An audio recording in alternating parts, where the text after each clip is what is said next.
Awami League BNP সহ সকল রাজনৈতিক দল যদি একত্রিত হয়ে সকল ভেদাভেদ ভুলে পূর্বের ঘটে যাওয়া যত অনাকাঙ্ক্ষিত ঘটনা সবকিছু যদি ভুলে যায় এবং মুক্তিযুদ্ধের চেতনায় একত্রিত হয়ে তারা যদি এই সরকারের বিরুদ্ধে আন্দোলন সংগ্রাম করে এবং নির্বাচনের দাবি দাওয়া তোলে, তাহলে ইউনূস সরকার কান ধরে নির্বাচন দিতে বাধ্য হবে।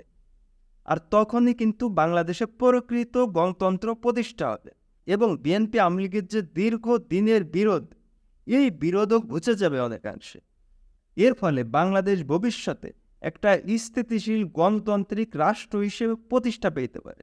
সুতরাং বাংলাদেশকে স্থিতিশীল গণতান্ত্রিক রাষ্ট্র হিসেবে প্রতিষ্ঠা করার জন্য এবং বাংলাদেশের জনগণের আকাঙ্ক্ষা, জনগণের উন্নয়ন, জনগণের অগ্রগতির জন্য বিএনপি আওয়ামী লীগের ঐক্য বর্তমান প্রেক্ষাপটে অনিবার্য। এই ছাড়া আসলে বাংলাদেশের মানুষের মুক্তির দ্বিতীয় কোনো পথ খোলা নেই।